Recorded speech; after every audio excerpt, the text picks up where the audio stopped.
Hello everyone, welcome to your education hub. इस video में हम बताने जा रहे हैं Carlill versus Carbolic Smoke Ball company case के बारे में, जिसे शॉर्ट में स्मोक बॉल केस भी कहते हैं। ये केस कॉन्ट्रैक्ट के टॉपिक प्रपोजल, जिसे इंग्लिश लॉ में ऑफ़र कहते हैं, के एक सब टॉपिक या टाइप जनरल ऑफ़र से रिलेटेड है और साथ ही ये केस यूनिलेटरल कॉन्ट्रैक्ट का एक एग्जाम्पल भी है। तो सबसे पहले हम ये समझ लेते हैं कि जनरल ऑफ़र और यूनिलेटरल कॉन्ट्रैक्ट किसे कहते हैं।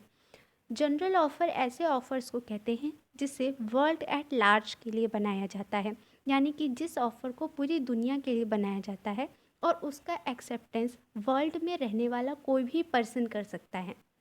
इसे एक एग्जाम्पल से समझा जा सकता है कि अगर कोई बच्चा खो जाता है और हम ये पब्लिकली अनाउंस करते हैं कि जो भी उस बच्चे की कोई इन्फॉर्मेशन या उस बच्चे को हम तक पहुंचाएगा, हम उसे एक स्पेसिफिक अमाउंट रिवॉर्ड के रूप में देंगे। तो फिर इस तरह के ऑफ़र को इस दुनिया में रहने वाला कोई भी पर्सन एक्सेप्ट कर सकता है। जनरल ऑफ़र के एक और एग्जाम्पल है लालमन शुक्ला वर्सेस गौरी दत्त का केस। इस केस में फिर ये क्वेश्चन अराइज होता है कि अगर जनरल ऑफ़र पूरी दुनिया के लिए बनता है तो क्या कॉन्ट्रैक्ट भी पूरी दुनिया के साथ होगा, क्योंकि इससे प्रोमिसर की कॉन्ट्रैक्चुअल लाइबिलिटी बहुत ज़्यादा होगी। तो इसका जवाब है नहीं। और ऐसा क्यों है, यही बात Carlill versus Carbolic Smoke Ball company के इस केस का हेड बताता है। अब हम ये देख लेते हैं कि यूनिलेटरल कॉन्ट्रैक्ट किसे कहते हैं। कॉन्ट्रैक्ट दो टाइप के होते हैं, एक होता है बायलैटरल कॉन्ट्रैक्ट और एक होता है यूनिलेटरल कॉन्ट्रैक्ट। यूनिलेटरल कॉन्ट्रैक्ट ऐसे कॉन्ट्रैक्ट को कहते हैं जिसमें प्रोमिसर केवल प्रपोजल बनाता है और एक्सेप्टर को केवल उस प्रपोजल के कंडीशंस को परफॉर्म करना होता है। इस तरह के कॉन्ट्रैक्ट में कम्युनिकेशन ऑफ एक्सेप्टेंस इम्पॉर्टेंट नहीं होता है। इसमें अगर एक्सेप्टर ने ऑफ़र के सभी कंडीशंस को परफॉर्म कर दिया है तो फिर इस ऑफ़र को एक्सेप्टेड माना जाता है। और ये कॉन्ट्रैक्ट पूरी तरह से एक तरफा यानी कि यूनिलेटरल इसलिए होता है क्योंकि इसमें एक्सेप्टर किसी भी तरह की कंडीशंस नहीं रख सकता। अगर हम इसे उस बच्चे के उदाहरण से समझें कि जो भी उस बच्चे को खोज के देगा उसे एक स्पेसिफिक अमाउंट रिवॉर्ड के रूप में मिलेगा, तो फिर उसमें जो एक्सेप्टर है वो कंडीशन नहीं रख सकता कि अगर आप अवार्ड रिवॉर्ड के अमाउंट को बढ़ा देते हैं तो फिर हम आपके उस बच्चे को खोजेंगे। उसमें केवल और केवल उसे प्रपोज़र के सारे जो कंडीशंस हैं उसे परफॉर्म करने होंगे। आई होप कि अब हम ये समझ चुके हैं कि जनरल ऑफ़र और यूनिलेटरल कॉन्ट्रैक्ट किसे कहते हैं। अब हम Carlill versus Carbolic Smoke Ball company के केस के फैक्ट्स को समझते हैं। इस केस में डिफेंडेंट यानी कि कार्बोलिक स्मोक बॉल कंपनी ये एडवर्टाइजमेंट देती है कि उसकी कंपनी का प्रोडक्ट स्मोक बॉल अगर कोई पैकेट पे प्रिंटेड डायरेक्शन के अकॉर्डिंग यूज़ करता है तो उस पर्सन को इन्फ्लुएंज़ा या थ्रोट रिलेटेड कोई भी प्रॉब्लम जैसे कफ या कोल्ड नहीं होगा। साथ ही कंपनी ये भी बोलती है कि अगर स्मोक बॉल यूज़ करने के बावजूद अगर किसी को इन्फ्लुएंज़ा होता है तो वो उसे 100 पाउंड्स एज अ रिवॉर्ड देगी। और अपने इस स्टेटमेंट की सिंसियरिटी को शो करने के लिए कंपनी ये स्टेटमेंट भी ऐड करती है कि इस 100 पाउंड के रिवॉर्ड को देने के लिए वो अलायंस बैंक में 1000 पाउंड्स को एक रकम डिपॉजिट करता है। इस एडवर्टाइजमेंट को देखने के बाद मिसेस कार्लिल ने स्मोक बॉल को प्रिंटेड डायरेक्शंस के अकॉर्डिंग यूज़ किया, लेकिन इसके बावजूद मिसेस कार्लिल को इन्फ्लुएंज़ा हो गया, जो उस वक्त एक एपिडेमिक के रूप में फैला हुआ था। इन्फ्लुएंज़ा हो जाने के बाद मिसेस कार्लिल ने कंपनी से अपने 100 पाउंड्स का रिवॉर्ड मांगा, जिसे देने से कंपनी ने मना कर दिया। फिर मिसेस कार्लिल ने कंपनी के अगेंस्ट एक सूट फाइल किया, जिसका हेड लोअर कोर्ट में ये आता है कि मिसेस कार्लिल अपने 100 पाउंड के रिवॉर्ड्स के लिए इंटाइटल्ड हैं, लेकिन कंपनी ने हायर कोर्ट में अपील कर दी। तो इस अपील के बाद कुछ क्वेश्चन अराइज होते हैं जो कुछ इस तरह से हैं। इसमें फर्स्ट क्वेश्चन ये था कि क्या ये एडवर्टाइजमेंट सचमुच एक ऑफ़र है या फिर सिर्फ और सिर्फ एक पफ, यानी कि एक प्रोडक्ट की इतनी तारीफ ताकि कस्टमर्स उस प्रोडक्ट की तरफ अट्रैक्ट हो।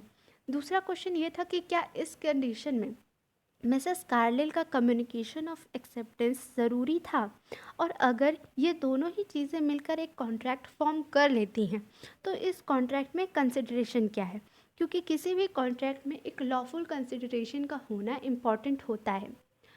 फिर इन क्वेश्चन के बाद दोनों ही पार्टीज़ कोर्ट में आर्ग्यूमेंट रखती हैं, जिसमें से डिफेंडेंट यानी कि कंपनी के आर्ग्यूमेंट होते हैं कि ये एडवर्टाइजमेंट सिर्फ और सिर्फ बिजनेस स्ट्रेटजी का एक पार्ट था, और इस एडवर्टाइजमेंट के थ्रू कंपनी का कोई भी लीगल रिलेशनशिप क्रिएट करने का इंटेंशन नहीं था। कंपनी का दूसरा आर्ग्यूमेंट ये था कि मिसेस कार्ले ने कम्युनिकेशन ऑफ एक्सेप्टेंस नहीं किया, यानी कि मिसेस कार्ले ने इस ऑफ़र को एक्सेप्ट करने से पहले कम्युनिकेशन नहीं किया। कंपनी का नेक्स्ट आर्ग्यूमेंट ये होता है कि कोई भी ऑफ़र पूरी दुनिया के लिए नहीं बनाया जा सकता, क्योंकि इससे एक्सेप्टेंस पूरी दुनिया में कोई भी पूरी दुनिया करेगी, जिससे कॉन्ट्रैक्चुअल लायबिलिटी बहुत ज़्यादा होगी। कंपनी का नेक्स्ट आर्ग्यूमेंट ये था कि अगर ये कॉन्ट्रैक्ट है भी तो इसमें किसी भी तरह का कोई कंसिडरेशन नहीं है किसी भी पार्टी के लिए, इसलिए इसमें कोई भी कॉन्ट्रैक्ट फॉर्म नहीं हो सकता।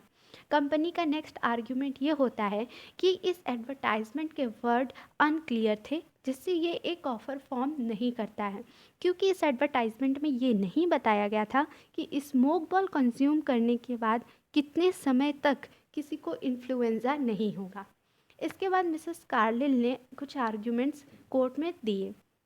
उनके आर्ग्यूमेंट थे कि ये एडवर्टाइजमेंट सिर्फ और सिर्फ एक बिजनेस स्ट्रेटजी नहीं थी, क्योंकि इस एडवर्टाइजमेंट में ये साफ साफ कहा गया है कि अगर कोई भी पर्सन स्मोक बॉल यूज़ करने के बाद भी अगर इन्फ्लुएंजा की बीमारी से गुजरता है तो कंपनी उसे एक सर्टेन अमाउंट रिवॉर्ड के रूप में देगी, और इस स्टेटमेंट के साथ कि कंपनी ने इसके लिए 1000 पाउंड्स बैंक में डिपॉजिट करवाए हैं, ये जो ऑफ़र है ये एक सचमुच एक ऑफ़र बन जाता है जो कंपनी की सिंसियरिटी को शो करता है। साथ ही कार्लिल का ये भी कंटेंशन था कि ये जो कॉन्ट्रैक्ट है ये एक यूनिलैटरल कॉन्ट्रैक्ट है, इसलिए इस ऑफ़र की कंडीशंस को परफॉर्म कर देना ही काफ़ी है। इसमें किसी भी तरह के कम्युनिकेशन ऑफ एक्सेप्टेंस की ज़रूरत नहीं है। इसके बाद फिर कोर्ट का हेल्ड होता है, जिसमें कोर्ट का हेल्ड ये होता है कि मिसेस कार्लिल अपने रिवॉर्ड के लिए इंटाइटल्ड हैं, और साथ ही कोर्ट ने कंपनी के सभी आर्ग्यूमेंट को आंसर भी किया, जिसमें कोर्ट ने कहा कि ये एडवर्टाइजमेंट सिर्फ एक पफ नहीं था, क्योंकि ये बात कहकर कि कंपनी ने इस रिवॉर्ड के लिए 100 पाउंड्स डिपॉजिट किए हैं, कंपनी ने अपनी सिंसियरिटी को शो कर दिया था। साथ ही कोर्ट ने ये कहा कि इस तरह के कंडीशन में कम्युनिकेशन ऑफ एक्सेप्टेंस इम्पॉर्टेंट नहीं होता, क्योंकि ये जो ऑफ़र है ये एक जनरल ऑफ़र है जो यूनिलेटरल कॉन्ट्रैक्ट के कैरेक्टरिस्टिक्स को इंक्लूड करता है, जिसमें कम्युनिकेशन ऑफ एक्सेप्टेंस इम्पॉर्टेंट नहीं होता, और केवल उस ऑफ़र की कंडीशन को फुलफ़िल कर देना ही काफ़ी होता है। साथ ही कोर्ट ने कहा कि ये जो कॉन्ट्रैक्ट है इसमें दोनों ही पार्टीज़ के लिए कंसिडरेशन है।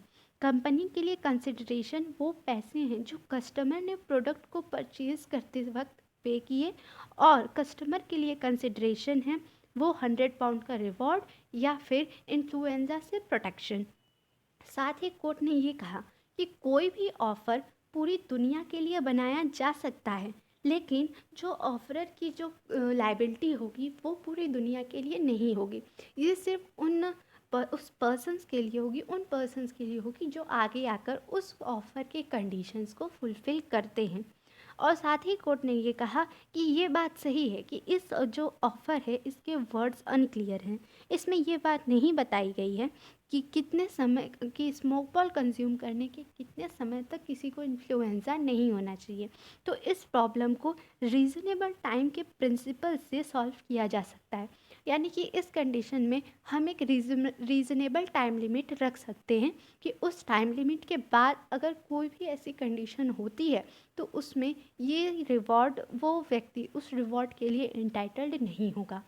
तो ये केस इसलिए एक लैंडमार्क केस है क्योंकि ये यूनिलेटरल कॉन्ट्रैक्ट और जनरल ऑफर के कैरेक्टरिस्टिक्स को बहुत अच्छी तरह से एक्सप्लेन करता है। साथ ही स्पेसिफिक ऑफर और जनरल ऑफर, यूनिलेटरल कॉन्ट्रैक्ट और बायलैटरल कॉन्ट्रैक्ट के अंतर को और भी ज़्यादा अच्छे से एक्सप्लेन करता है।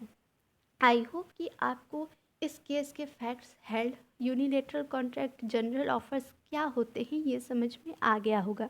अगर आपको ये वीडियो अच्छा लगा हो so please like this video, subscribe to your education hub and share with your friends. Thank you for watching.